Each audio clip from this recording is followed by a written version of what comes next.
Are we live right now? We are live right now. Excellent. Welcome back to the Casual GM Podcast. I am your host, Drew, and I am joined always by my co-host, Mike. Mike, how are you? I'm doing fantastic, Drew. But how about yourself? I've had better days. My roof got repaired today, which I was grateful for. But when I was going to lunch, a goddamn turkey flew across the road and smacked into my windshield and destroyed my windshield. So that was fun. So now I'm out multiple hundreds of dollars in order to repair that. And I get to drive around for the next 36 hours looking through what looks like a fracture in the space-time continuum. So should be great. I'm trying to do my best with it. But yeah, I've had better days. How are you? I'm just as handsome as ever. I'm excited. The new league year starts tomorrow, so all sorts of stuff's going on right now. Indeed, it is. What are the big ones? What are there? I mean, there's some. So before we do that, let's talk about things that we're gonna do today. We'll do some news and notes around the NFL, kind of talk about some of that stuff. We are going to. I like Mark's enthusiasm. Welcome, Mark. Super Bowl or bust. I like it. All right. So we'll talk about some stuff that's going around the NFL. The main topic is going to be kind of contract details and kind of cap tricks, like how are contracts structured, what are the details in there, and how is it that they structure those to work around the cap and manipulate the cap, the cap management piece of running a team. And then, of course, we'll take a look at free agency.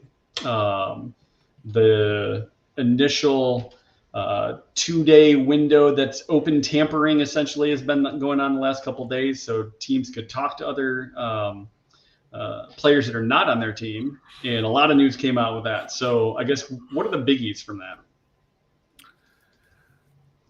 Well, the thing, I don't know, that is probably what the NFL is talking about today. Thanks, Mikey. But I was kind of impressed with the Denver Broncos, to be honest, which I thought was, I didn't think I was going to say that. So last year, of course, goes terribly for the Broncos. They make the trade for Russell Wilson. They sign him to that unbelievable extension almost off the bat. And the season did not live up to expectations, right? And unfortunately, Seattle has their pick, number 5 overall. Would have been nice, right? That's the worst part of sucking, is somebody else gets to take advantage of it. Oh, man. It's just crazy. So, like we do with LA. That's right.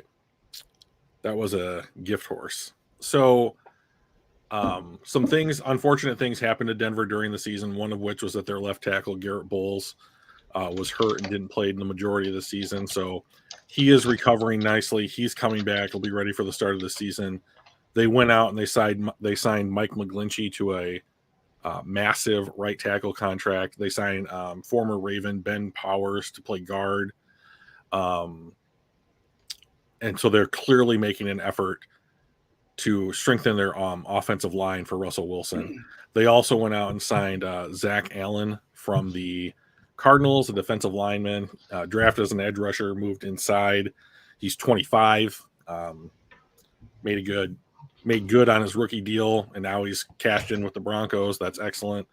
They're still looking to recuperate some draft capital. They could move Jerry Jeudy, nice little slot receiver. They've got Tim Patrick coming back at wide receiver. So, I mean, I think that Denver will improve from what we saw last year, and this is probably the beginnings of that. You have to assume that Russell Wilson's year last year was an aberration, right? Yeah, I think so. That is not anything near what he's done historically. Now, maybe he was in a better system, had a better coach, or it just fit what he did. But last year was abysmal. So he has to be better, right? Almost by definition, you can't get worse. Right. So anytime that anything abnormal happens, whether that's a positive or negative, the underlying assumption for the future season is that you're going to regress to the mean, right? You're going to come back to average. So, so that kind of thing, right? So in Russell Wilson's case, like he had a very poor season. He'd probably be looking to improve upon that. That should be more likely than him having another terrible season. Same thing happens with someone who plays really, really well, right? Like if someone had an unbelievable season out of nowhere, they're probably likely to come back down to where they more traditionally played, and they're going to kind of like, regress or become average. It's the people who have one of those crazy seasons where on the outliers of like whether it's positive or negative, and they stay there. That's the problem, right? That's what you're trying to either find or avoid. So, right. So teams are betting on that right now during the legal tampering period, which might as well just be the start of free agency. So right.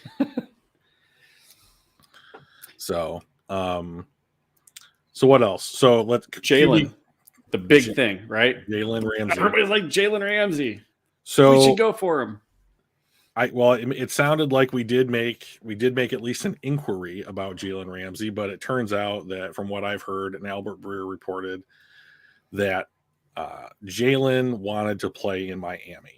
So that makes some sense. He went to Florida State. He probably is from Florida. Miami is, I think, stereotypically nicer than Detroit, right?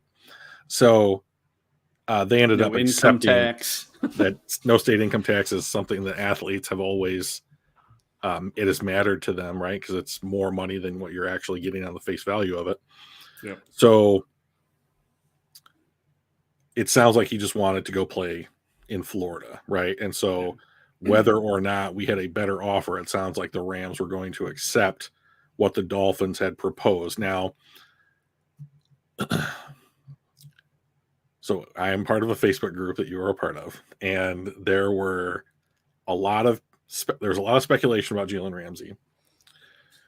So I think that this is another example, and we can look. There are other examples that we could find in every free agency period, where if a team is looking to move off of a player for the purposes of for gaining salary cap flexibility, they will take a lot less in draft compensation than what that player is quote unquote worth, right? Because it's not just about the compensation, it's about getting off of the contract. Right. And so there's a lot of stuff flying around Twitter and the internet about how could Jalen Ramsey go for so little? Well, because the Rams are going to clear $55 million over the next 3 years in their cap. Let's explain what that trade was, right? It was the Dolphins get Jalen Ramsey. Yeah. The Rams get third-round draft choice this year. Yeah. A tight end that has only I've never heard of 3 before. snaps. Yeah, he had like 3 catches or something in his career. So the Rams get third-round draft choice, a tight end that may or may not have any potential. And they're like, that's it. That's crazy. That's not it. They also get $20 million a year for the next 2 years. Seems fair. Right? Right? Yeah. So I think the other thing that does not get looked at often that should be looked at in this particular kind of situation, what did the Rams get when they traded for Jalen Ramsey? Okay. So like the guy was like the number 5 overall pick. He's in Jacksonville. He almost immediately becomes a top cornerback in the game, like a real defensive matchup nightmare, a weapon, right? Yep. He lets Jacksonville know, hey, I'm going to ask for the absolute maximum amount of money that I can, because why wouldn't you? Right. Right.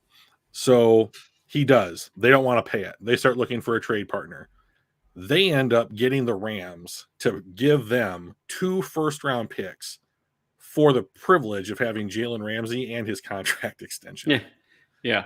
And so, at that point, he's 25. I think he played 3 years in Los Angeles.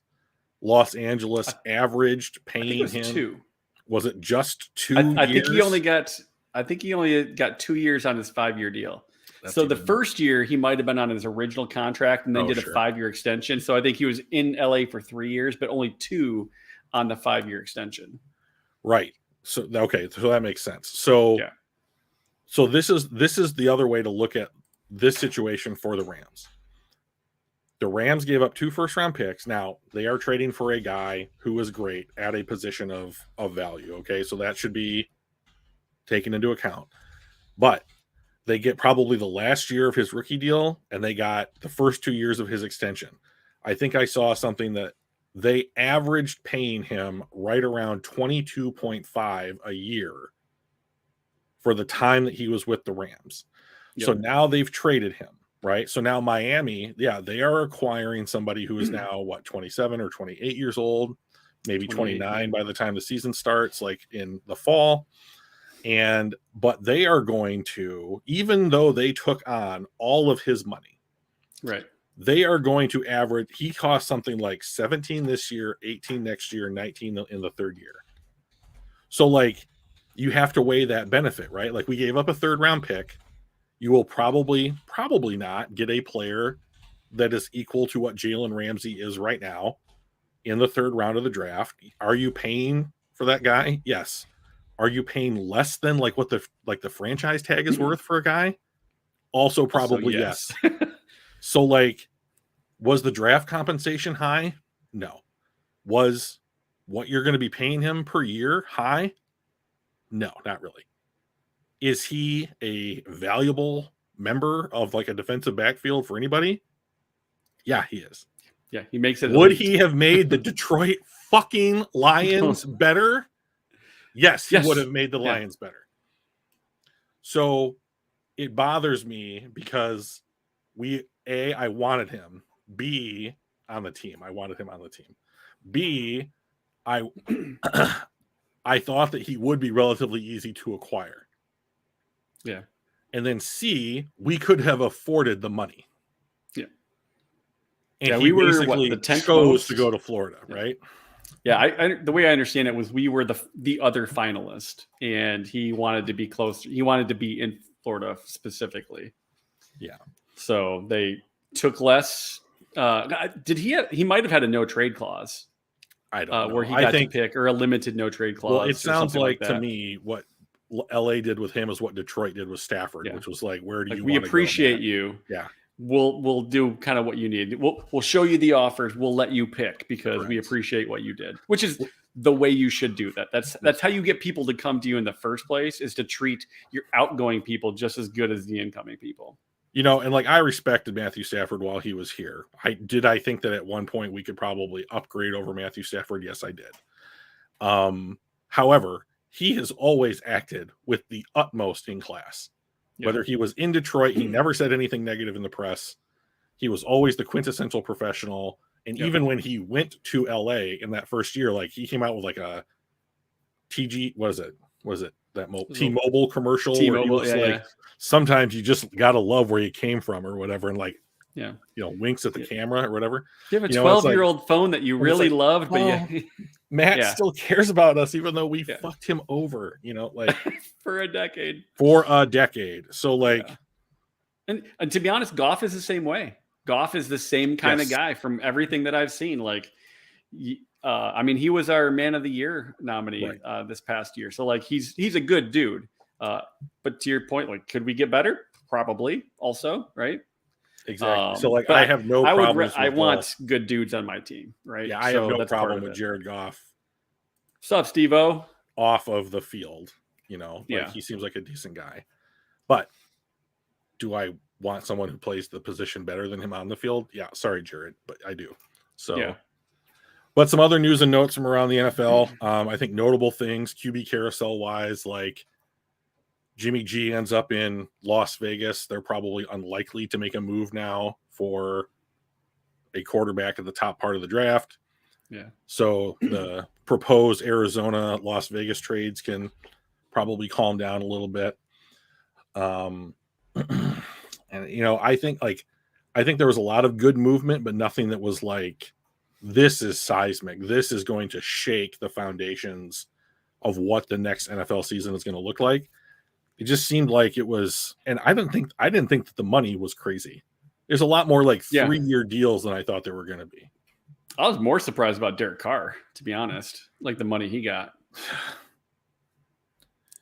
So we have talked almost ad nauseum off camera about the New Orleans Saints, and like we have also made the point a couple of times to each other that like the Saints and the way that they handle their cap is, I think, a negative.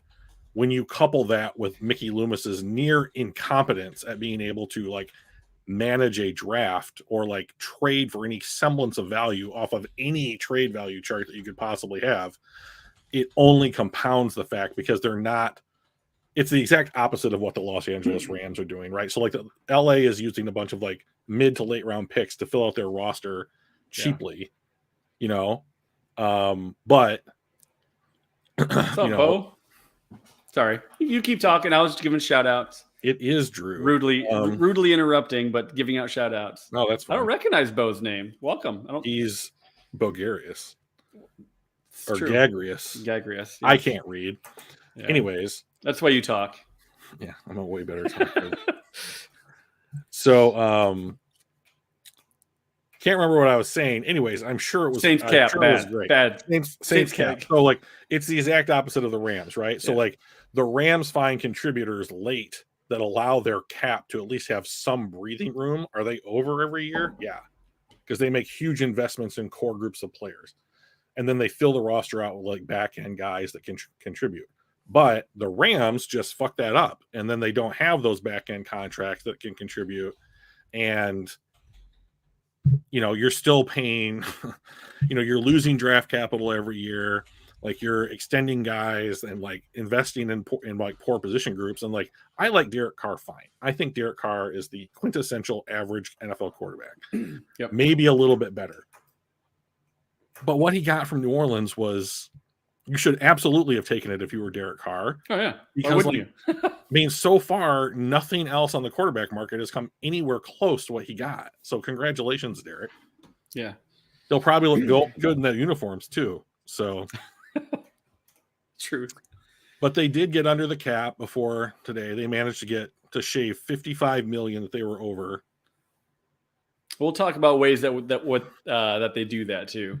Yeah. So I mean, the two big cap offenders this last season were the Bucks coming off of their Tom Brady championship run and that core of players, and the Saints, who are just trying to get back to the playoffs for like the 5th time in 10 years. So like, you know, getting to the playoffs is fun. It earns the team money. There's always that chance. But they have mortgaged their future for the better part of a decade to make that happen. So, and what other big news? I'm trying to think what happened before our last show. Did the Chicago trade happen before our last show? The Chicago trade happened last Friday, so it was. Oh, it says after. Yes. So Chicago traded the number 1 pick. So let's talk about the trade, right? Yeah. The people in the chat have clearly heard nothing about this. We're breaking news. So Chicago trades the number 1 overall pick to the Carolina Panthers for the 9th, 61st, a future first-round pick in 2024, and a future second-round pick in 2025, and DJ Moore, who a bona fide number 1. Like, and some people will disagree with that assessment. I happen to agree with it. I think that DJ Moore is a legit one. So the Bears in his time in Carolina, if his time was in Chicago, he would be their all-time leading receiver in the history of the Bears and be third on their all-time list in total number of receptions. When you told me that stat, I almost didn't believe you. I was like, that seems ridiculous. And I wouldn't ship my favorite turd. You know I'm going to be right. Why wouldn't you do that? And you're my favorite turd, so it's all good. So there's a lot of people out there that were like, oh, the Bears fleeced the Panthers. I don't believe that to be true. I think that the Panthers paid a cost that was commiserate with going up and reaching the number 1 overall pick. And I broke down the trade by the Fitzgerald and Spielberger draft chart over the cap.com and the Jimmy Johnson chart. So if you look at the Jimmy Johnson chart and you value the picks the way that I valued them, which was a future first and a future second are counted as if they are the 16th pick in that round in that particular year, and you add all those points together, it's almost exactly worth what the number 1 overall pick is worth this year. Plus they got DJ Moore. So like if you look at the Jimmy Johnson chart, the way that I valued the picks was the draft capital is 1 for 1, and the incentive for Chicago to do it was they got DJ Moore. if you look at it based on the Spielberger model, the Bears got almost exactly 2-for-1 on their capital, or really close. Yeah. And It's like and 1.8 DJ Moore. something, right? Yeah, it was 1.81 was their points per pick. So for every point that the Bears traded, they earned 1.81 points back in that trade, and it's a much better deal for them.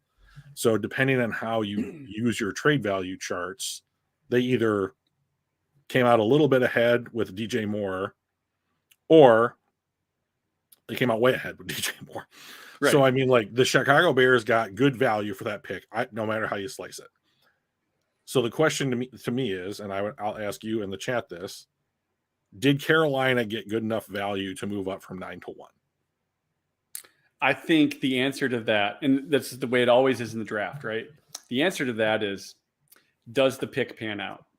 Right. So philosophically, yeah, I think so. I mean, all things being equal, you're trading up to number 1 with the expectation you're going to get a franchise quarterback that's going to lead your team for the next 10 years plus, right? And I think that's adequate for that. Now, the real question comes down to, do they get that guy? Is the guy that they're going to pick going to be that franchise quarterback? So just like you can't tell if a player is going to be a bust after the first year, we're not going to know if this trade was a good trade until about year 4 or year 5. So I envision they're taking a quarterback at 1, right? So they're saying all the things like, "Oh, we're open." I'm to trading the assuming, pick, right? That kind of stuff. Like, that's not true, right? How much would you shit your pants if they took like Jalen Carter or Will Anderson in the number 1? Well, I would. So in all seriousness, I know it's kind of a joke, but like, in all seriousness, if they did something completely unexpected like that, it's great for us, to be honest, because that means there's another one. It'd be terrible for us. No, I think because wouldn't there'd be another quarterback that's essentially available that we can trade back for that others are going to trade up for. So if the goal, now, granted, we don't get Will Anderson or Jalen Carter because the other guy is probably going to be gone between us, but trading back wise, there's going to be because there's 5 people in front of us. If they trade up to get a defensive player, there's 4 people that are not, right? And all 4 of those could be quarterbacks. Yes. Right. So I think that it would make our draft pick more valuable for those that want to trade up to snag one of those 4 players that might be left, because Arizona's probably not going to take a quarterback, right? So that's most likely going to be a defensive player. So now only 3 of those are probably taking quarterbacks, and there's 4 that are sought after. So that's why I was thinking it would be good for us. So real quickly in the chat, Steve-O says, "Hey, did the Bears sign any offensive linemen?" They signed Nate Davis, a guard, for about $10 million a year. He's a guy. Not bad. I don't know that I'd spend $10 million on him, but who knows? Maybe he's worth every penny. So they signed one guy. So here's how I'm hoping the top 5 picks go. Quarterback. I'm hoping that Arizona trades out with a team that wants to come up for a quarterback. Quarterback. So basically the top 4 are quarterbacks. And then Seattle, who could also decide to take a quarterback if they thought we want to sit a guy for a year, a Richardson or a Levis. They just gave Geno 3 years, $35 million. So this is a good time to get one, right? And so if you are, this is the same argument for them that it is for the Lions. When's the next time that you're here? That's true, but the difference is they've got more years on Geno's guaranteed money before they can cut him for. Whereas we have 1 year on Goff. Like we can do Goff for a year and cut him and basically have no negative impact. They've got at least 2 years, and I don't remember how much of it was guaranteed. I'm going to look it up right now, Michael. Right. So that's why I would say it's a little bit different for them, because I don't think you give that kind of money to someone and have. All right, what do we got guaranteed wise? So his cap hit this year is $10 million heading into the 23 season. His cap hit is $31 million in 2024 with 0 guaranteed money. So next year, if they wanted to move on from him, they'll take a dead cap hit of 17, but they'll save 13. Right. And like, So I really mean, only has next year guaranteed. correct. I mean, like, Okay. so like, It's not terrible then. so like, if you were something like, if you have, I mean, like, if you're Seattle and you've hit on your two pair of tackles, you have your running back, you know, you hit on a corner and Tariq Woolen in the draft, you know, that kind of thing. Like, the greatest upside, and this is probably true for most of the teams in the top 6, the greatest upside that you can hit on, regardless, is a quarterback, whether you need, quote unquote, need that player or not. Right. That's the biggest upside. So, like, if Seattle is there at 5 and they're for whatever reason, one of the 4 that they are convinced is probably going to work out or be a good successor to Geno Smith is sitting there, you're incentivized to draft him. The whole point of this is we need 4 teams to take a quarterback in the top 5 so that one of Jalen Carter, who may not be on the Lions board, we don't know, or Will Anderson is there at 6. That gives Detroit some options. Of course, if it doesn't go that way and a quarterback with a 4th quarterback is there, they probably have a greater incentive to trade out. So yeah, there are choices. It makes sense. Yeah. So I don't know. I like Detroit's position less today than I did a week ago, but that I only like it a little bit better if Jalen Carter is a potential pick for them at 6. If they've taken him off their board, I'm really unhappy. So yeah, I'd be pretty disappointed about that, and I'd be actually kind of surprised. I don't think he's going to fall as far as people are thinking he's going to. Yeah, so we're going to get into some of the Lions free agency moves, maybe closer toward the end of this, at the end of the show. But Mike has got some tips and tricks for us on how to maneuver around with the cap. So without further ado, Mike. Yeah, so this is one of the things that I was looking at. There was a great article. It was actually from a couple years ago. I'm going to throw it in the chat just so y'all can check it out as well. But I'll give you the highlights. So this year, the cap is $224.8 million. So it's a big jump from last year. Teams have to be in compliance with that cap by 4 p.m. tomorrow, which is the beginning of the league year. So that's why you're seeing all these cap casualty types of cuts, restructures. We'll talk a little bit about like what that means. There's a couple interesting things. There's some things I need to learn a little bit more about. Like, for example, a team can carry over room from one league year to the next. I just don't, and it supposedly is 100%. I just don't know exactly what that means. So I found that interesting. But some of the things that they do inside of the contracts, you'll hear all the time about whether a contract's guaranteed. And there's essentially 2 different ways that you explain it: fully guaranteed or just guarantees. The difference is a contract can be guaranteed for skill, cap, or injury, which essentially means, and if it's fully guaranteed, it's for all of those. You get all of those kind of wrapped up in the fully guaranteed mantra. So when you're guaranteed for skill, even if the player's skill reduces sharply, the team thinks that they're not performing, if they get cut, they're still guaranteed that money. It's not a performance-based thing. If they're guaranteed for cap, the team having the bad salary cap situation doesn't void the guarantee if that's the reason provided for the player's release. So players released for cap purposes are often referred to as cap casualties, in that the player is still producing, but it's just not enough to justify the cap hit. And then the third guarantee is guaranteed for injury, which is what most of them are. So when you don't see fully guaranteed, it's mostly guaranteed for injury. And so if the player's not injured when they get cut, they don't get any of that money. If they are injured, they get that money. So one of the interesting things is you can actually, as a player, you can vest into the guarantees. So you may be on a 3-year contract. You might have the first year fully guaranteed, but maybe guaranteed for injury after that.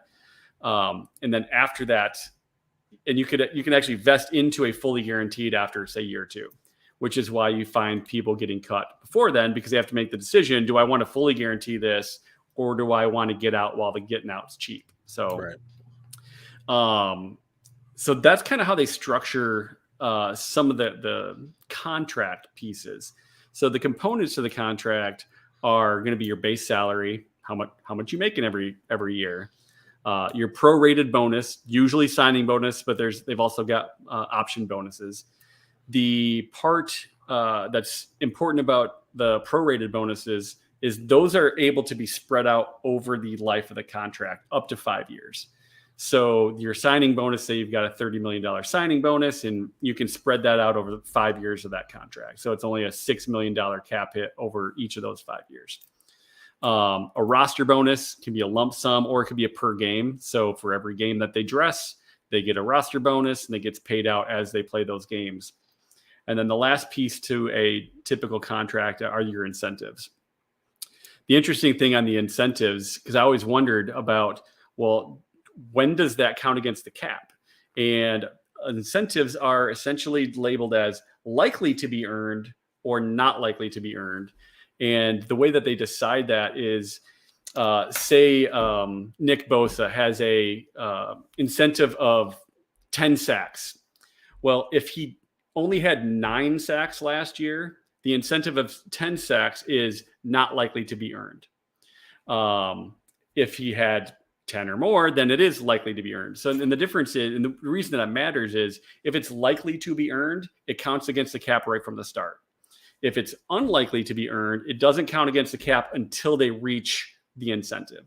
So that's where you start getting into these, like, all right, well, he's got these incentives, these performance incentives, and some of those count against the cap right from the start and some don't. So that's kind of one of those things you don't really know. Most of the time, they don't label them as likely to be earned or unlikely to be earned publicly, from what I've gathered. So what about how do we get into fixing the cap, the cap manipulation? Because you hear, oh, the cap doesn't matter. Of course the cap matters. It's there for a reason.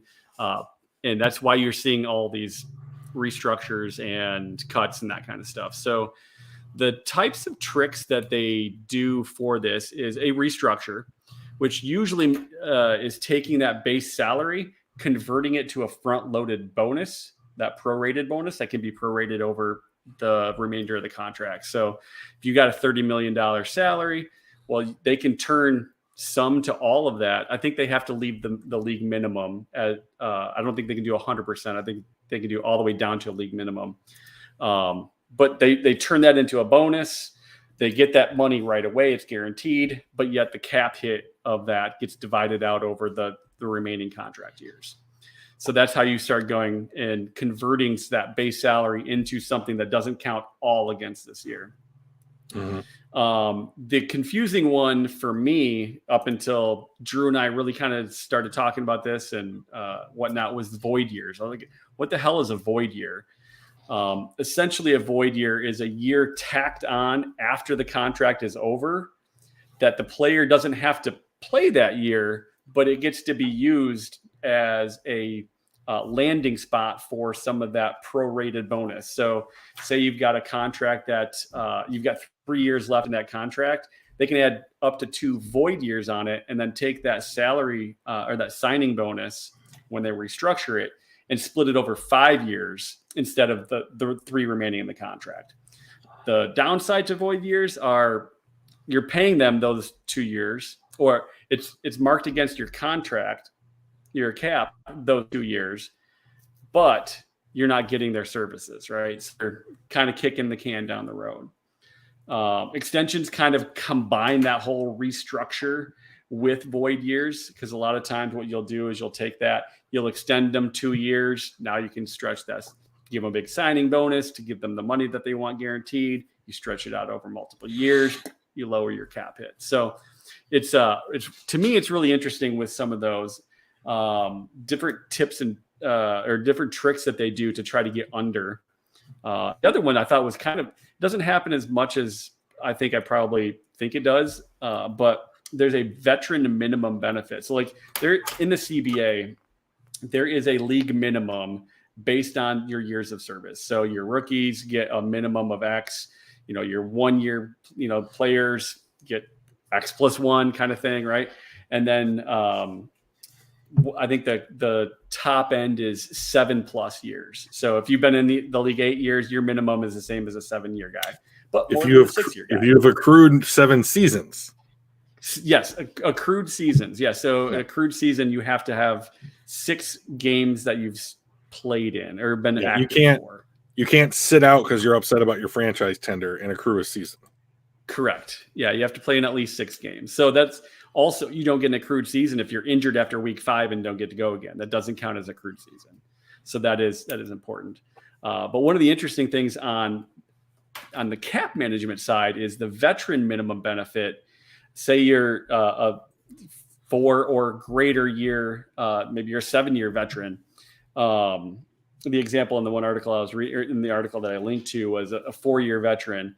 His cap hit was $1.05 million, but in order to for cap purposes, it gets treated as a 2-year accrual guy instead of a 4-year accrual guy. So instead of a $1.05 million cap hit, you're actually just stuck with an $850,000 kit. That's a lot. They're way over. So they're going to be saving $250,000 where the cap hit is less than the actual salary. So those are some of the tricks that they do to kind of stay underneath. Almost all of the ones that you hear about are restructuring, 4 years of extensions. Yeah. Yep. And then when you see why did this guy get cut? They were probably cut, or their guarantees were probably only for injury. And they decided that they didn't want to spend the money on them, so they can cut them now for no cap damage. So those are the kind of the gist of that article. I would definitely, if you're really a nerd like I am about contracts and cap management stuff, read the whole thing. It's actually pretty awesome. It was from 2021, but the concepts are still all the same. Right. Because we still have the same CBA. So we have the same CBA. Yeah. Until they renegotiate, we're stuck with these rules. So that's great. So that's kind of the cap fun. Feel free to throw questions into the chat as well. We can kind of always come back to that. But and I spoke fast because that's what I tend to do when I am presenting. Fast but eloquently. Fast but eloquently. And as long as I'm doing it handsomely, that's all okay. Okay, good. So yeah, mission accomplished then. Yes. Okay, so we've got probably 20 minutes or so remaining. Let's talk about what the Lions are doing in free agency, shall we? Free agency. So, first takes. The Lions are much more active than I thought that they would be so far in free agency. In the first 2 years that we saw Brad Holmes handle free agency, he waited until wave 4 of free agency in order to go out and accrue players, right? So in this free agency period, he's been more aggressive when it comes to re-signing current players, and they have made a couple of signings of guys who weren't on the team, which I thought was interesting. So let's go through those real quickly, and then I'm going to complain about them. So far, the team has brought back Craig Reynolds. Fine. Isaiah Buggs. I'm a big fan of this one. The deal is for $4.5 million over 2 years. Incentives can get that up to 6. They re-signed John Kaminsky, 2 years, $8.5 million at $4 million guaranteed. It can be up to 9.5 with incentives. Cameron Sutton and Emmanuel Mosley are the two not on the team last year guys so far. They gave Cam Sutton 3 years, $33 million, 21.5 guaranteed. And I believe that Mosley got 1 year, 6. So what I find interesting about those signings is that the physical makeup of the defensive backs that they have signed so far is slightly different than what their model was up until this point. Even guys that were on like the expanded roster last year were like 6'1", 205 to 215 pounds, long, that kind of body type. Right. Mosley is like 6 foot 195, 190, and Sutton is like 5'11", just under 190. So they're a little smaller than the typical Lions defensive back that they have been testing out over the last couple of years, right? Fine, not a problem. Money's fine. I don't have a problem with that. Okay. I like money. I'm sure they do too. So here's my bitch. So incoming rant. Alex Anzalone. They re-signed Alex Anzalone. I hated it. I hated it. 3 years, $18.75 million. All right. Here's why I hate it. Chicago Bears signed TJ Edwards, 3 years, $19.5 million, $12 million guaranteed. Now, I have heard a rumor that TJ Edwards' agent said that the Lions would need to get to the $25 million total in order to have him be interested in joining the roster. Hard for me to believe, considering that he joined the Bears, a worse team, arguably in the worst stadium in the NFL. So the comparisons between Alex Anzalone and TJ Edwards are pretty vast. So here's why I think that the Lions are losing out when it comes to this particular signing. The money's the same, so they went into the market and they went to find this particular thing, off-ball linebacker. They found one. Same amount of years, what? $750,000 difference in the cost. Yeah. TJ Edwards regularly scores in the high 70s to the low 80s when it comes to his PFF grade. And Alex Anzalone scores in the 60s. The difference in player for the same amount of money is vast. And I hate it. Because the whole thing that I wanted last year, TJ Edwards went home. He's a Chicago guy, hometown discount. Well, that must be exactly what it is, Don. Good call. Because he got one. And Chicago got a steal on that contract. I don't think that Alex Anzalone measures up to the average modern day NFL off-ball linebacker. And at this money, he's starting for you on this team because they have Malcolm Rodriguez, and now they've given Alex Anzalone another contract. We're going to talk about it right now, One Pride. One Pride, he just got here, so we're going to go back and we're going to touch on the corners real quick. Corners seem fine. A little bit smaller than the average Lions DB over the last 2 years. That's okay. I thought the money was probably correct for both guys. Emmanuel Mosley, to me, seems like a guy. Now, I will say, that is better than what we had on the roster last season. So even though I'm not blown away by Mosley, I think he's a better corner than the corners that we had on the roster last season. I think Cameron Sutton, that's his name, right? Yeah. Yep. Is a better corner than the ones that we had on the roster last season. I'm not disappointed in Holmes. However, I don't think either one of those guys is so good that if you get to 6 and say Christian Gonzalez or Devin Witherspoon are on the board, that you can just be like, we're not going to go that route because we signed Cameron Sutton and Emmanuel Mosley. So here's why. Cameron Sutton is probably going to be on the team for at least 2 years. The contract that he signed has 2 void years built into it. It is effectively a 5-year contract that he will be on the roster for 2, if not 3 of the 5 years. So there's that. So he's probably going to be in your midterm future, right? they have until after the draft to pick up Okuda's 5th-year option. I'm doubting that they will pick it up because it's 11.5 guaranteed. So the cornerback room, even with these signings, I don't think is settled at all. So you're going to have guys that can go out on the field and play, and that's a good thing. So like right now, if you had to go and take the field, Sutton, Mosley, Okuda, right?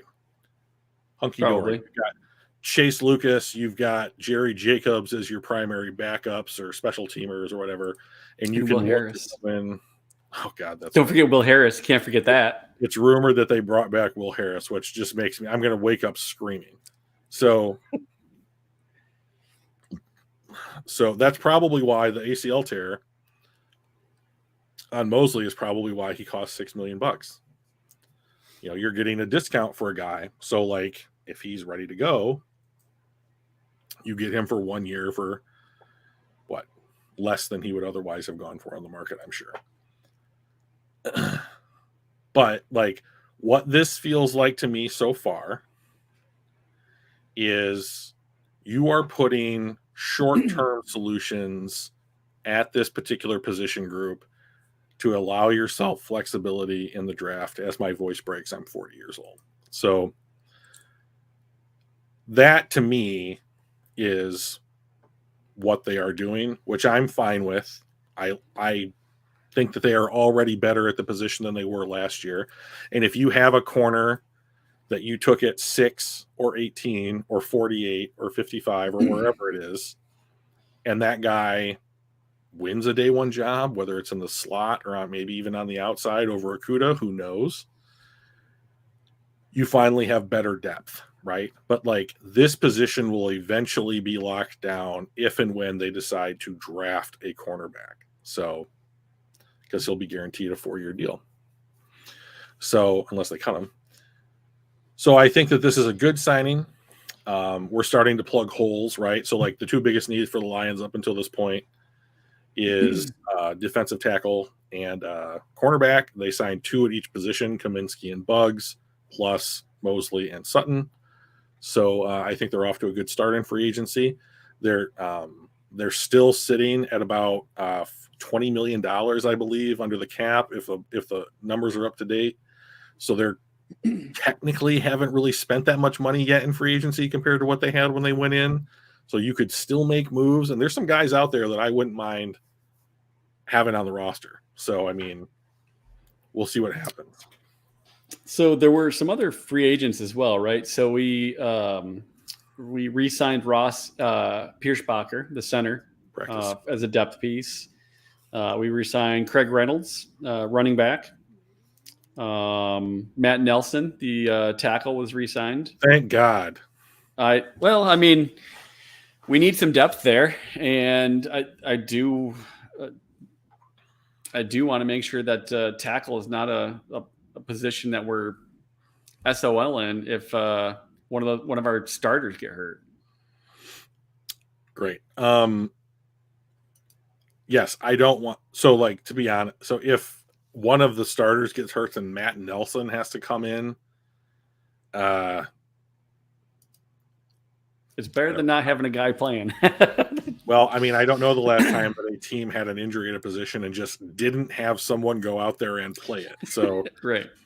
So Matt Nelson, when they said that they had to let him go or off whatever kind of contract he was on, like extended or futures or whatever it was, I wasn't sad.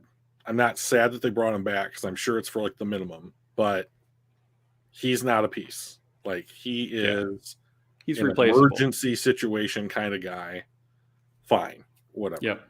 But like, I think what we should do, hey Crimson, is nothing that they have done so far takes anything in the draft off the board.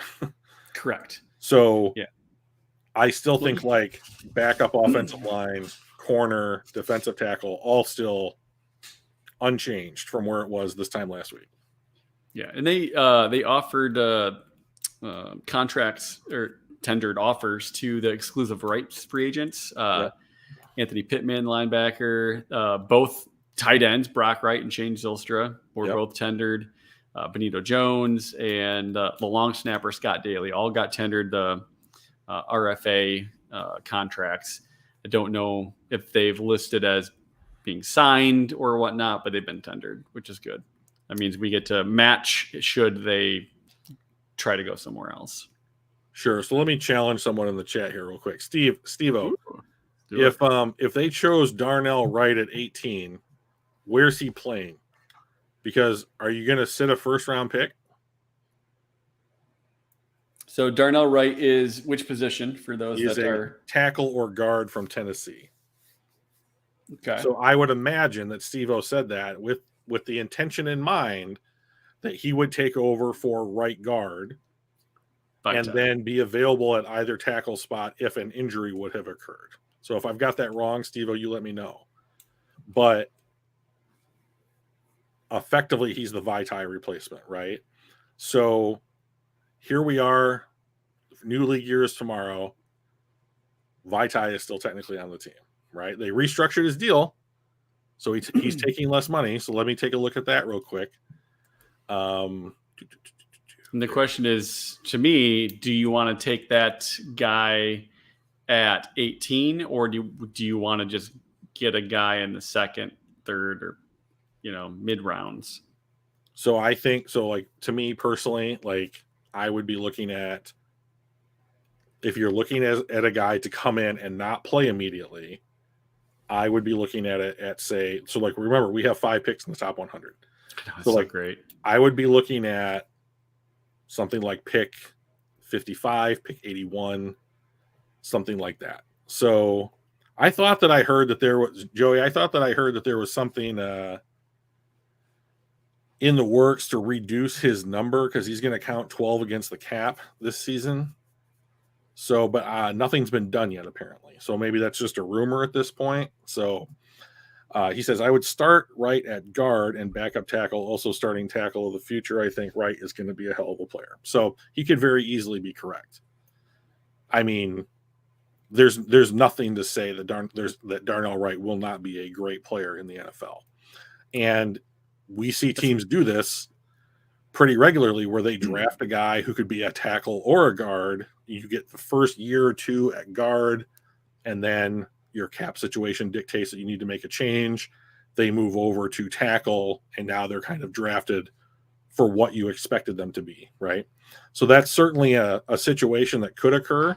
I just would think that it would be more likely if it was something like at one of the picks in the second round.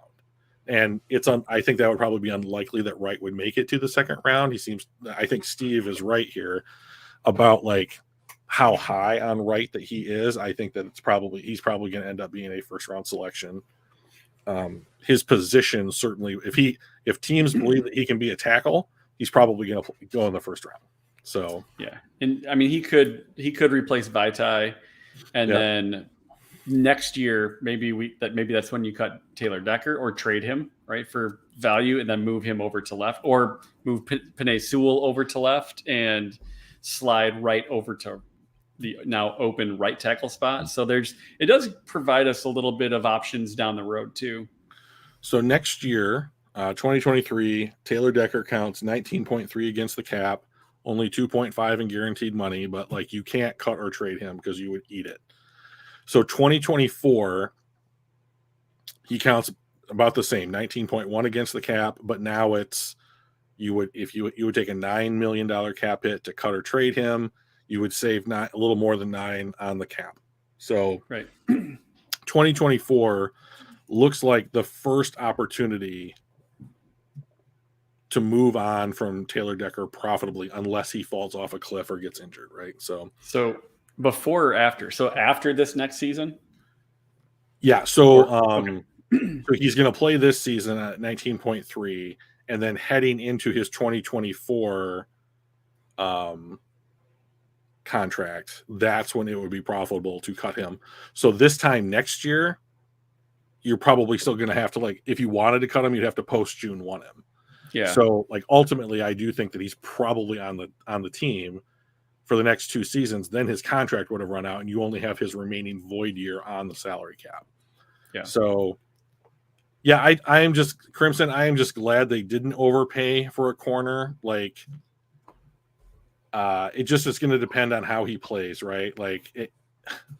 I think that if Detroit's offense is going to be roughly the same or even slightly better than it was last year, the defense doesn't need to do much more than it did in those last 10 games, right? You have to limit turnovers, you have to play tough. And if you can get from like the 31st overall defense or wherever Detroit was at the end of last season to like the 24th overall defense, even though it's not a great place to be in overall, like that might be the difference between like 3 or 4 wins. I mean, how many games did Detroit lose last year in the first 7 by like a field goal or a touchdown, right? So like that might be the difference. Yeah, we actually ended last season tied for 15th in points given up for defense. So the last 10 games we improved quite a bit. If the Lions are going to repeat that kind of success this upcoming season, the one thing that absolutely must happen is that they have to win the turnover differential. Sorry, I had sorted on the wrong thing. We were 20. We were the third worst, so we were. That sounds tied for 28th. Yeah, we were tied with Indianapolis and the Vikings for the 28th most points given up. They gave up a shit ton of points early, Mike. This is true. This is true. We were way at 32 for the first 7 games. So this is actually a giant accomplishment to get out of that basement in up to 28. Yeah. So Mike, we're just about at an hour. How would you think about ending the podcast today with a quick 3-round mock draft? All right, I'm good with it. What do you guys think? I can't imagine anybody would be upset with it. All right. Are you going to share your screen or do you want me to share mine? I don't want to do anything. I want you to share your screen. I don't want to do anything. Oh my gosh, you sound like my teenagers.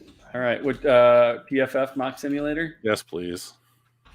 All right. Present the screen.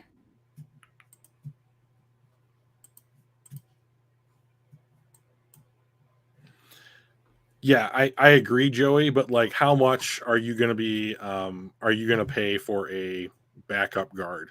I mean, that's the question. And Michael, when you get an opportunity, if you could make that a little bit bigger, I would just really appreciate it. How's that? Well, let's see. Let's get into it, and we'll. Well, so settings wise, do we want to go with more on what the public thinks or the PFF big board? Where do we want the slider? Right in the middle, maybe? I don't have a preference. Yeah, if you want to do that, I think it'll be fun to test it out regardless. So. All right. And do we care about positional value? Well, I mean, I care. I don't know that the NFL does. So. All right, let's move it just over more. Draft for needs. Mediocre randomness. All right, ready? Yeah. Enter draft. Can you please make it bigger? Oh, for the love of God. All right. That's not bad. Is that better? That's pretty good. We can always read it for our adoring fans. All right. Okay, let's go back up to the top here and let's see how things have gone. We got Bryce Young, possibility, Will Levis, Tyree Wilson, which I've been hearing more about him being the first defensive player off the board, Stroud, and Will Anderson. Okay, crew. This is an interesting idea. And Mike, of course, you're my go-to on this. Yeah. This is every option that Detroit could possibly have at 6, all stacked on top of each other. It's true. We can draft Jalen Carter, we can draft Anthony Richardson or Devin Witherspoon or trade out. Yeah. What is the move here? I know what I want to do. Mike, what do you want to do? We're starting to get votes in chat. Yep. I'm kind of letting people toss some stuff out. Steve-O says Carter. I'm mixed on this a little bit. I definitely think that taking a flyer on Richardson at 6 isn't a terrible idea. He has such a high ceiling. And I think it helps us potentially with cap situation after a year or two. So I don't think I would ignore the idea of I'd rather have it to be Stroud there, to be honest, but I wouldn't ignore the idea of Anthony Richardson. But I just don't think you can pass up Jalen Carter. Like, I think he's got future Hall of Famer like written all over him. Okay, calm down. I mean, I think he does. I think he's got the potential to be a future Hall of Famer. Anybody, right? Okay, yeah, all right. So that sounds fine. So it's unanimously Carter in the chat through 4 guesses. Holy cow, we just got a bunch of. Joey says trade down. A6 says trade. He did that to be a jerk. Come on, Joey. Trade. A6 says trade because he wants to be different. Yeah. Carter, well, we baby. can't draft Anderson, Dr. Detroit, unfortunately. Yeah. He got taken by the stupid Seahawks. All right. What are your thoughts? You're running I was podium, also right? Jalen Carter. I was that. This is a very clear pick for me. Yeah. Well, you know what? Let's see. Question is, no. Do we trade down 2 spots? No, do we get a haul and still get? I think right? this is what happened last year with Aiden. Like the Jags were stupid. They made a mistake. Yeah. Don't look a gift horse in the mouth. Detroit was like tee and like ran the card in immediately, right? And I think this is another moment like that where it's just like we don't have to think. We're not going to fuck it up. We're not listening to trade offers. We're just going to go get Jalen Carter. All right. Interesting board here. Richardson went. Gonzalez went.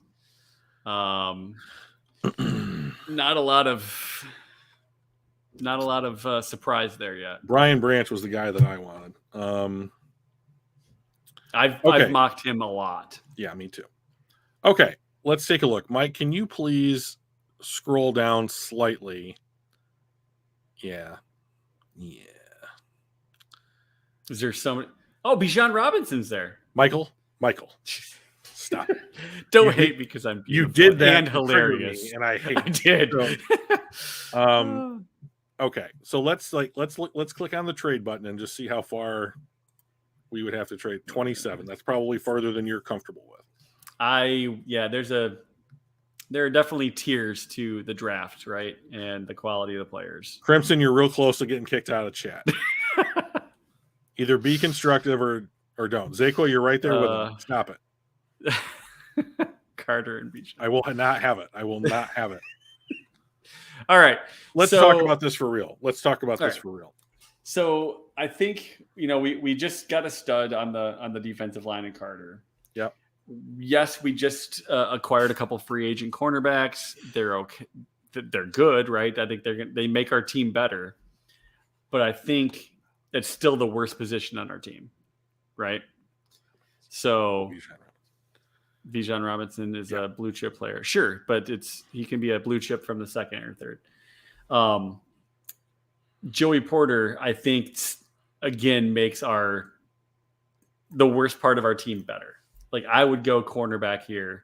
I have no even problem though we with just that. did that. And to be honest, like if it ends this Bijan Robinson nightmare for me, I would take a lot of people off this board. So yeah. All right. Let's go with Joey Porter. Yeah. All right. Threw up in my mouth when I heard the Bijan Robinson. All right. Okay. So here's where you would take Banks over Joey Porter. That's fair. Yep. That's fair. Okay, so now we've got a choice. All right, let's scroll down. Let's maybe look another 5 prospects or so. Will you do me a favor, Mike? Will you scroll back up to the top, please, and then click on the filter position and check out tight end. Okay, so Darnell Washington is on the clock. I have no idea why they're ranking him 71st overall after his combine. Okay, so here are the choices. He was pretty good. Here are the choices. Stop with the Jack Campbell stuff. Stop it. Okay. Dan Henley, Jack Campbell, that's fine. Steve Avila, he's a center guard. He could be your Evan Brown replacement, assuming Evan Brown leaves. He could start for Vitae. He could back up Vitae. This is a 2nd-round pick. It's not a 1st-round pick. That's different. Yep. Darnell Washington, my absolute fucking prospect crush in this class, is still on the board. I hate Campbell. Oh, Jack Campbell. No, I don't hate Campbell Crimson. It's just like I understand why people like Jack Campbell. He's the quintessential He's not even available. linebacker. Well, he's probably got drafted already. Did he? No. Oh, there he is. Yeah, 45. The Packers. Of course. Yeah. He is not what I am looking for in a modern day off ball linebacker, right? Yeah. Not so you're more on the Trenton Simpson fan? I like Trenton Simpson fine. Like Trenton Simpson to me is that Isaiah Simmons, Kyle Hamilton style guy. Yeah. No true position. Probably end up playing slot corner. I even saw something today that teams are looking at him as a safety. So I can see that. If you're listed as a linebacker and might play safety, you're probably going to end up playing slot corner in the NFL. That just seems to be the way things are trending. And we got to pick 7 picks later. There's a fairly good chance that he's going to still be there. As would Darnell Washington. So to me, this pick is Avila or Henley. And if it's me, I would pick Avila because I think that the O-line is more important than the linebacker spot. I agree with that. I've been picking Avila it seems like almost every mock, because every time I'm like, well, this is going to be it's going to solidify our line and it can give us an opportunity to cut Vitae and save some money. While probably not dropping in skill level much, if at all. Do we have any hatred toward Avila as the pick here? No? Okay, neat. Well, unanimous consent. Unanimous. Hearing no Hearing no been able to talk faster than you guys can type. That's true. Avila's never played right guard. So all right, let's look to see who was taken between our 2 picks, shall we? Oh, of course, Darnell Washington went. Darnell Wright went. He somehow managed to make it to the 2nd round. That's ridiculous. So we could take Henley. That would be fine with me. Washington's off the board, which is a bummer. Or you could take. So to me, I guess the pick is: would you rather have Trenton Simpson or Dan Henley? I have no preference. I don't know enough about the 2 of them yet. I'm still kind of digging in on some of the details on like skill sets and projections and all that kind of stuff. So I would actually defer to you. Okay, let's take Trenton Simpson then. Trenton Simpson. All right. I just like the versatility. Yeah. Okay. So quick question though. Do we go with a guy like Carl Brooks and take an edge, or Andre Carter? Carl Brooks is 6'4", 300 pounds. He'll be a 3 technique in the draft. So that would be backup Jalen Carter. Okay. What about an Andre Carter? In other words, do we want to give Hutch somebody on the other end? And now, granted, we do have James Houston, right? But do we want to have depth there, or do we want a linebacker? I will remind you that we got Rodrigo in the 6th round, and we have an 81st overall pick that we could probably find a linebacker. Well, on this board, Trenton Simpson might be there at 81. Scroll back up to the top for me, will you? So just throw a little devil's advocate out there. Oh, Adibare. Okay, I wondered who you meant. He's off the board here, I believe. Northwestern edge. Yeah, there he is. Atlanta. Atlanta. I won't do that again.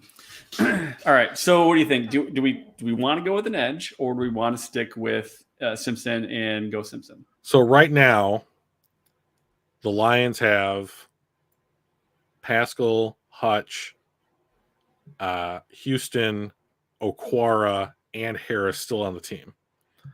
I can't believe Okwara didn't get cut. He hasn't been cut yet. He might be who knows? Maybe he's a post-June 1. I don't know. But I think that right now I would say drafting an edge is adding to a pretty crowded room, even though I think that 2 or 3 of those guys maybe aren't there next year. Yeah. Remember, we will have to re-sign James Houston after this upcoming season because we cut him. That's true. Yeah, we cut him, so we got out of the rookie deal. Right. So X number of years. Here's what I would do, Mike. If you're looking at upside, right? If you're looking at what these players could be, what they could argue, what their ceiling is at this point, I would take Trenton Simpson. Yeah. Like, I think that like the attraction for me to Dan Henley is that he's just going to be good. He's just going to be solid. But like if I'm looking to like possibly turn like a second round pick into a first round talent, I would probably go with Trenton Simpson. And it's our second worst position group on the defense, right behind cornerback. So at 81, we can fill up our safeties a little bit. We've got another cornerback that's pretty solid. I've been looking at Moro Ojomo a few times. Tight end is probably not terrible. We've got Zylstra and Brock Wright that we've tendered contracts to. So that's not a bad deal. And he's a Wolverine. So there's always that. I have to remind myself constantly that it doesn't matter after they played their last game. Right? Correct. That he's not a Wolverine anymore. Like technically he is, I suppose. Like he'll always be like in my heart. He'll be a Wolverine. But like when it comes to evaluating players that go to just absolute trash colleges like Ohio State, Notre Dame, you have to be objective about this. Like I can't don't forget Alabama. I can't sit here and do anyone a service with my opinion if I can't say CJ Stroud is probably going to be a good quarterback in the NFL. Here's why or why not. Yeah. And if I sit here and I say he's not going to be good because he went to Ohio State, then I shouldn't have a YouTube channel about football. It's just a shit thing to do. Okay, so if it's me here, can you go back up to the top? I can. Well, we just drafted Simpson, Joey. So like I don't know that Overshone, who's also just a bigger safety as far as I'm concerned. Like I know he played off-ball linebacker at Texas, but like he's effectively a big. I don't want to draft a running back. Now I know at this point. Okay, so here let's talk about this. Okay, stop right there. Don't move anything. I won't move. If I'm going to take a running back here, I'm going to take a chain, because the motherfucker is like the Flash. So like he is like an Olympic track star speed. I don't even care if he's small. He's 5'9", 185. That's not very big. No. Overshone is not Tremaine Edwards. Sit down. What are you doing? Incorrect assessment. Disagree. Speed is terrifying. I like that. His speed is legitimate. Is he anything else other than speed? Like, look at this. Like, where can he improve? Muscle mass. Yeah. I mean, like, he's a college kid. Like, he's still probably growing into his body a little bit. And, like, he's small, and, he'll probably benefit from being in a weight room for, 12 months or whatever. So, like, that looks like a fixable problem. What's his role? Light box back, right? So, like, that you're only going to get a light box if teams think that you're going to throw the ball. Yeah. Right? I mean, like, do we think the Detroit Lions are going to throw the ball after last season? I don't think so. I mean, I think they will some. I mean, right, but like less than other teams, but enough where it probably gives this guy some room. Like I don't think that they are going to. I don't think they are going to play. I saw that too. That's great. I don't think that they are going to. Killing me. That's great. Dated chicks bigger than him. Let's take a look at McBride. Let's exit out of this guy here real quick. We have great people in our chat. Dwayne McBride. Yeah, let's just take Dwayne McBride. Did I pass him? Oh, yeah, there he is. You're killing me with it. You want me to take him, draft him, or look at draft him? Let's just draft him. All right. We're taking Dwayne. We'll see how we did here. I like my women on the more petite side. Bo, I don't know. Maybe you're like 6'4". I'm not. Oh, Mike. What? Oh, nothing. Never mind. I got on your ass for nothing. Okay, so they gave the running back pick an F. That's a bummer. But that was not on our list. It's not on our list. And these mock draft simulators, after a couple of a week or so into free agency, they're gonna start changing team needs, right? So I would assume, yeah. Carter was an A, Porter was an A, Simpson was an A. I mean, I like this draft, and even if Dwayne McBride is a guy, if you're walking out of the top 100 with 4 players, I mean, they might not even all start. When was the last time that you said that about a Detroit Lions first or second rounder? Carter's going to start. Porter could start. Avila could start, depending on what happens with Vitae. Simpson could start. Fuck, Dwayne McBride could start. It's true. Yeah, Joey's like, I'm not a big fan of McBride at 81, but otherwise it's fire. I agree. I'm not a big fan of McBride only because I just don't think that's a position that we need help with. A lot of it's going to come down to Jamal Williams. Do we resign him or do we resign somebody else in free agency? But right now he's not on our team. So I think it makes sense to draft somebody as our team stands right this second, right? I just don't know if I'd do it in the top 3 rounds. So, in this class in particular, I think that if you took a running back the Lions don't have a 4th round pick this year, but 5th, 6th, and 7th, sure. This class is so deep at running back that I wouldn't mind taking I have no idea where these guys are going to go, but I wouldn't mind taking the kid from Auburn, or which I can't remember his name right now, which I'm so embarrassed about, to be honest. And Bijan Robinson. Stop it. He went to Texas. Stop bringing him up. They're both orange. They're the same. Auburn is not orange. Isn't their logo orange? Well, it has a highlight, but they're white and blue. Oh, shut up. So but here's a running back that I like, Mohamed Ibrahim from Minnesota. He's got 1,000 miles on his tires or whatever, but that dude is a absolute Tank Bigsby. Yeah, thank you, Steve-O. Stop saying that we should have taken Bijan at 18. We just go back and watch our previous podcast where we discussed the fact that it's almost never a good idea to take a running back in the first round. And we're going to have an update next week that reinforces that. Yeah. So next week, we're going to look at where NFL teams largely do find their starting overall running backs. Hint, hint, not the first round. So, I mean, Tavian Thomas is he's a literal tank. The guy looks like Sonic the Hedgehog when he's rolling around on the screen there in your little 2D Sega Genesis game. Yeah, I mean, that's why he's going to be a 6th round pick, Steve, is that, you take a guy like that because he has talent, but he has an injury history. Doesn't that not sound like a Brad Holmes draft guy? I mean, if you're okay with the medicals, yeah, I mean, you can spend a late round pick on a guy like that, but he's not going to be the guy. You are probably going to find someone who can eat carries like Jamal Williams did last year, and then Swift is going to be your 3rd down back. I think people are really forgetting how effective Swift was in the first 8 games of the season.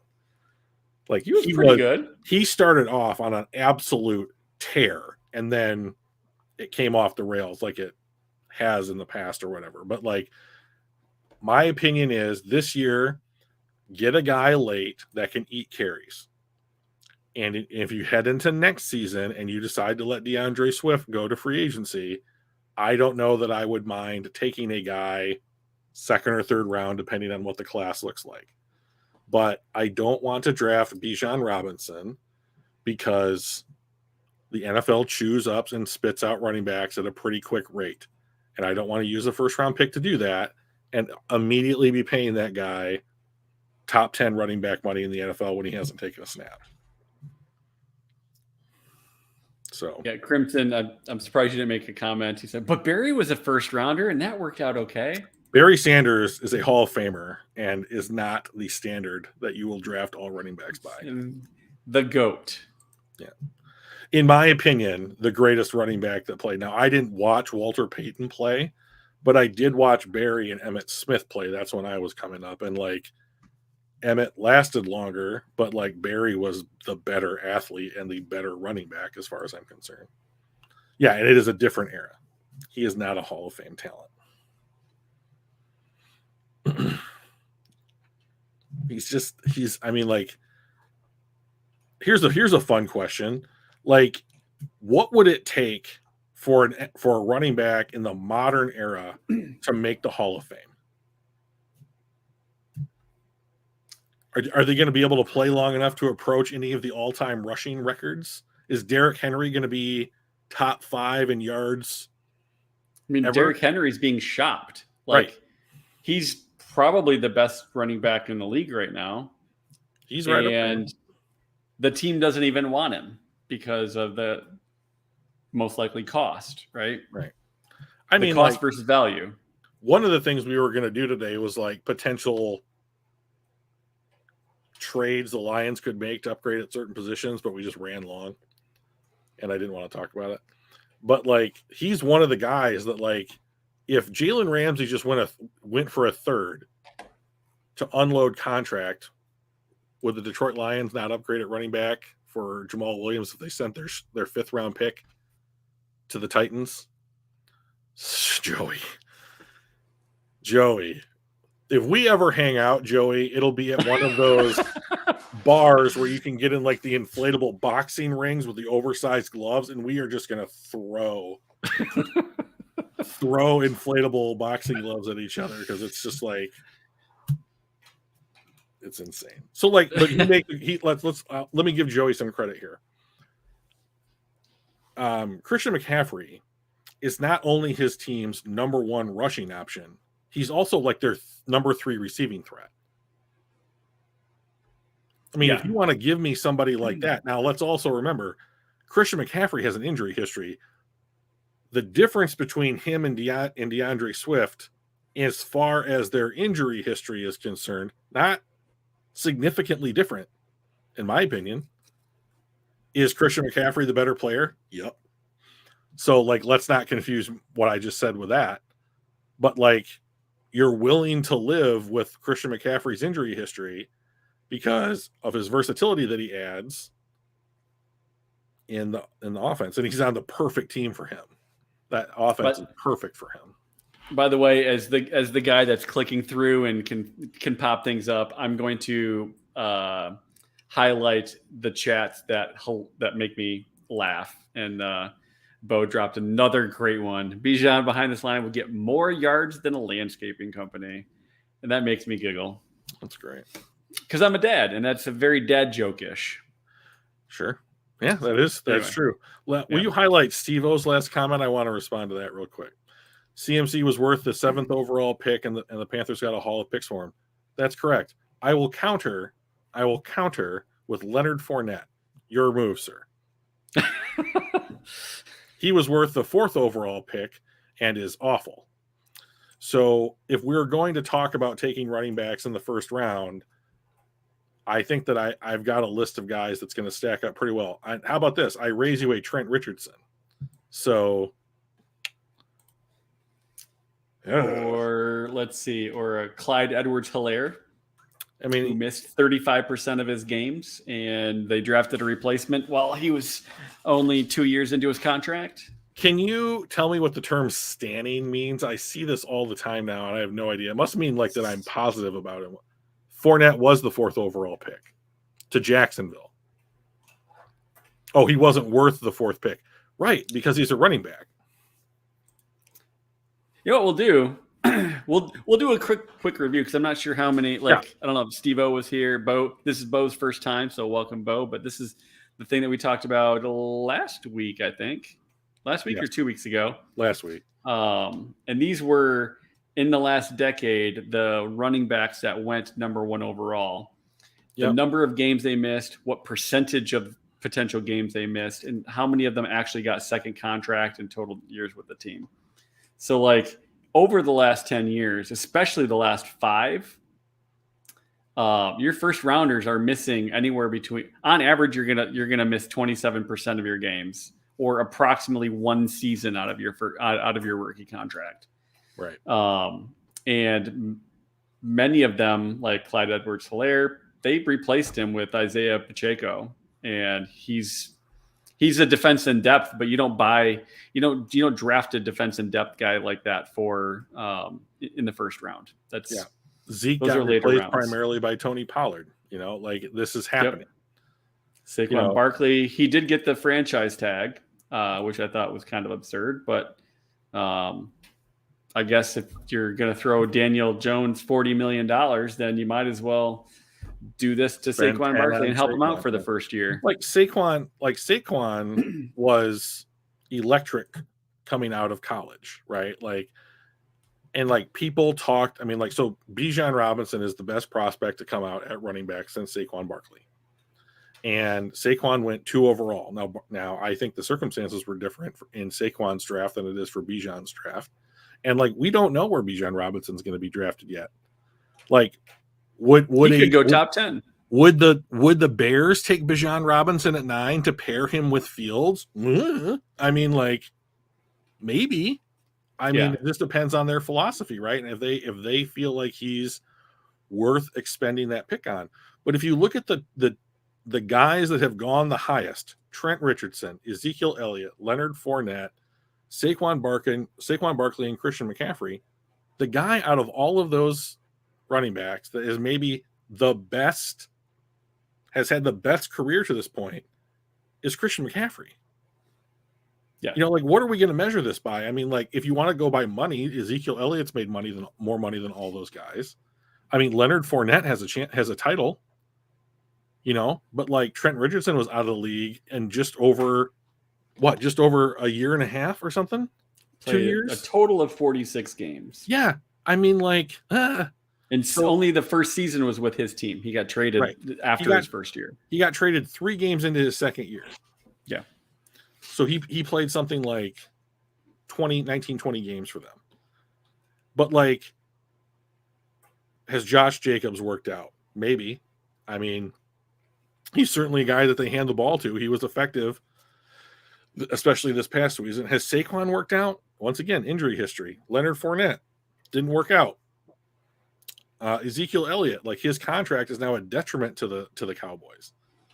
So I will say, Steve O mentioned, Zeke was worth his first contract in his opinion. The Cowboys' mistake was giving him a second contract.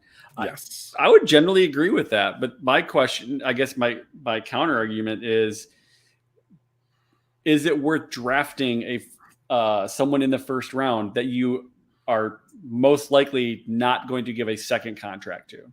Right. So here's how I think about it, right? Especially at this position. If I am a team and I am out here trying to improve myself, and I look at the 5 most valuable positions in the NFL, quarterback, tackle, wide receiver, edge rusher, wide receiver, I then ask myself this question. What? Corner. You said wide receiver twice. The other one was cornerback. I did. I apologize. Yes, cornerback. That's right. That's right. You're allowed to make a mistake, but no more. Understood. So if I look at that and I say, what is more important, getting a first-round tackle or a first-round running back? I probably defer to tackle. If I'm looking at stacking Bijan Robinson up, and there was, let's say, the 5th quarterback off the board, who has the greater upside? It's probably still the quarterback, because if that guy works out on a rookie deal, assuming they're taking it the same pick or whatever, the ceiling is so much higher to hit on the quarterback than it is to hit on the running back. If I'm looking at an edge rusher or a corner, they're probably going to be on my team longer than the running back will. So the thing here that really sold me on where you should take a running back is years spent with the team. The average is just over 4 years. And what that says to me is if I'm going to take a guy in the first round, even though I think that fifth year options are becoming less and less valuable, I don't know that there's a guy in these classes that I have seen, even including like a Saquon Barkley or a Bijan Robinson, where I'm like, I'm really hoping that I get to use the 5th round option on this guy's contract. Like, to me, it says if I'm looking for a guy that's going to be on my team for 4 years, like a DeAndre Swift, I should be looking at a player that I can match up a 4-year contract with the greatest talent that I could get for that player. Right. And so I need to find that Venn diagram and where that works for us. So like, I don't necessarily have a problem. Most running backs in the NFL that are starters today were drafted in the 2nd round. I think that's probably, if you're looking for like a Jonathan Taylor, a Derrick Henry, a Breece Hall, a Javonte Williams, there's probably like another 5 or 6 guys that I'm not recalling off the top of my head. If you want to get a guy like that can be that bell cow or add value to your team like that, you can still find that guy in the 2nd round and reserve your 1st round picks for premium positions that you cannot typically find outside of the 1st round. So I don't know that I've ever heard an argument that leads me to believe that there is a running back worth a 1st round pick. I just think that the NFL has devalued the position too greatly. Yeah, and when you look at the action, when you say devalued, it's not just in the game, but also in contracts. They are right. When you look at the franchise tag, which is the average of the top 5 or top 10, they are the 2nd lowest franchise tag. So they are on average special teams. Yes. Yeah, literally tight ends are above them, safeties, line, like literally everybody's above them other than special teams. They're which is why we saw 3 tags on running backs this year. Yeah. Because it's cheap. Right. So like, and who got tagged? Saquon, Josh Jacobs, because the tag is only like $1 million or $2 million a year over what they were already getting paid. Yeah. So it's usually not the case. Right. You're just extending them a year anyways. Like, and remember, the Raiders didn't pick up Jacobs' 5th year option. They tagged him. Yeah. You know, did it end up being cheaper for them to tag him? It might have been. I mean, like, what I would need to know is, has Josh Jacob been like a 1st ballot Pro Bowler 1 or more years, or did he make an All-Pro team on his rookie deal? If that's the case, if you made 2 Pro Bowls or an All-Pro, your 5th year option is the franchise tag. Yeah. Yeah. And Joey mentioned, since 2010, there's only been 5 of the 14 that a 1st round running back they got the 5th year option. And only 6 of them were 2nd contract offers. And like guys, this like doesn't count Todd, yet either. Right. And guys like Todd Gurley, Melvin Gordon, they did get 2nd contracts from their teams and were off their teams a year or 2 into their 2nd contracts. And then, they're basically gone. Yes, I would draft Bijan 100%. If Bijan Robinson was available at 48, I would just go to the podium and draft him. I would draft him 100%. Yeah. Because that's where the value lines up. Yeah, in fact, we took somebody far worse at 48. Wasn't it 48 on our pick or on our list here? Dwayne McBride was 81. Oh, 81. That's right. Never mind. Yeah. Never mind. I mean, I lied. Listen to this. I mean, listen, if this was the same thing and it went something like Jalen Carter, Joey Porter, Bijan Robinson, Trenton Simpson, and like Luke Schoonmaker or something like that, wouldn't you like that draft more? I would. Yeah. It's just that it's more important to take or to use an appropriate pick for the value added to a team than it is to overpay for a particular talent at that position. So Bijan, do I think that Bijan is going to be good in the NFL?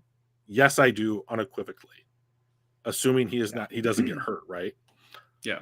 That does not mean that I would still spend a 1st round pick on him, whether it was 6 or 18. Because there is greater value to be found at both of those positions amongst a myriad of other players. Yeah. You know, and like the teams that we just highlighted that took first round running backs, how are they doing? You know, None of them are good. Jacksonville hasn't done shit. Dallas has been a playoff team, you know, but like now they're struggling with Zeke's contract. You know, like the Raiders, okay, neat. Like the Giants, okay, neat. You know, like Najee Harris hasn't missed a game yet. Good job, Najee. I hope it keeps up for you. The Raiders have made the playoffs. How many playoffs did he get to, right? Well, Mike Tomlin's never missed the playoffs. So like he made it. Yeah, he got there, lost. Yeah. So, but like no playoff wins, no play. Well, he did, but he's back up now. You know, Christian McCaffrey unfortunately had to play on the Panthers for like 4 years. Yeah. But I mean, like, it just doesn't work out for these guys. I mean, like, and I think that part of the reason why it doesn't work out is that they spent premium draft capital at the running back position, even if they are good. Yeah, and I don't have the graphic anymore, at least not readily accessible.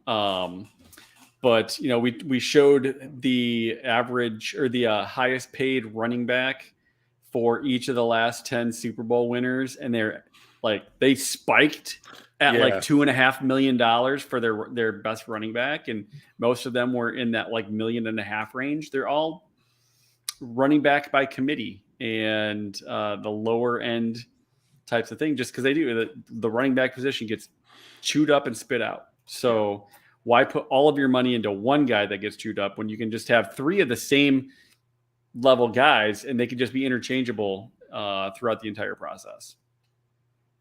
Yes, exactly. So like, and Steve-O was gracious enough to say, I get the reason why you don't draft a running back early. Yeah. So we appreciate that. So Drew likes being right. Just I don't know that if you're new, like who doesn't though, right? I like being right. I like being right. Yeah. I don't know that like this is, however, like this is just an opinion, right? So like, I think that the evidence strongly suggests not to spend a first round pick on a running back. I think the evidence also strongly suggests that it's probably important to spend a second round pick on a running back, but like every 4 years, you know, like it's not all the time, you know, and like, I mean, like there have been studies done, like legit, like collegiate level studies. That's like, if the NFL, like free agency and the draft are marketplaces, like where is the quote unquote peak position to spend your draft capital? And like, there's this really fun article written about 10 years ago that if you guys can read like dry intellectual academic papers, there's this great article called The Loser's Curse. And it basically posits that like the best place to draft in the NFL is somewhere between picks 25 and 40. 25 and 40 represents the least amount of financial investment with the highest level of like production from those players early in their contracts. So not that a lot of teams can even attempt to do this, but like I would be interested to see like if you ran a simulation like 10,000 times and you put one team that always drafted between 25 and 40, where they would come out, because they probably are not losing out on the talent portion of it too hard, but they are saving money that they can use to support the rest of the team, right? So I think it's interesting, at least, like, and I'm a nerd, so I read papers like that. So yeah. Well, we're way over. We did it, but it's been hella fun, right? Oh, so good stuff. We went from the mock into even more fun stuff, and just a quick review of the running back stuff. Which again, there's going to be an update next week. We won't do all of this stuff, but it will be interesting to see the starting running backs kind of feature update. So. Yeah, we'll have a better idea. And like now, the fun thing about now is that we're clarifying the position, the Lions position heading into the draft, right? And so I think that's important. So like it's only going to inform our guesses just that much more. Yeah. And before we sign off, I thought Joey Two Times had a great comment. He said, "We just got 1,000 yards and 17 touchdowns off a cast-off running back for like $2.5 million a year. I'm not worried about finding suitable cheap running backs." And that is like the quintessential explanation of why you don't need to take somebody that high. You can get a free agent for 2.5, which is what you see on those Super Bowl winning teams, right? They found somebody for $2 million. They paired them with somebody for $1.5 million, and there was running back by committee, and they just put money in more valuable spots. So Steve-O could not let it pass. He goes, "Oh, Joey, come on. A better running back could have had 1,300 yards with the same amount of carries that Williams had. Maybe, Joey. That's or maybe Steve. That's entirely possible. So who knows?" Love it. Yeah. All right. Well, we'll be back next Tuesday again. Yep. It'll be into free agency, which kind of starts tomorrow. So that's going to be exciting to see what happens. 7 p.m. Eastern. Mm-hmm. Like, comment, subscribe to the YouTube stuff. It helps us grow. Do some fun stuff. It gets more people involved. The chat's gotten bigger and better. So welcome to Bo and Steve-O, which I don't remember seeing in the past. So hope you come back next Tuesday. Email us at casualgmpodcast@gmail.com or at us on Twitter at casualgm podcast. I think that's everything, right? Yeah, that's everything. All right. But last thing before we go, we're gonna do a live draft, first round from Mike's house, and I'm gonna crush his son in Danny. I'm gonna crush Danny in our annual bet on the pick game. And so if you want to see me humiliate a 17-year-old, please tune in, because that's gonna be a lot of fun for me personally. So yes. Oh, and Drew, you've done great work taking the audio from these things and putting them out through Anchor onto Spotify. Yes. So we're getting the backlog updated, but check us out on Spotify as well. Yeah. So cool. Thanks, all right, guys. We appreciate it. All right. See you guys.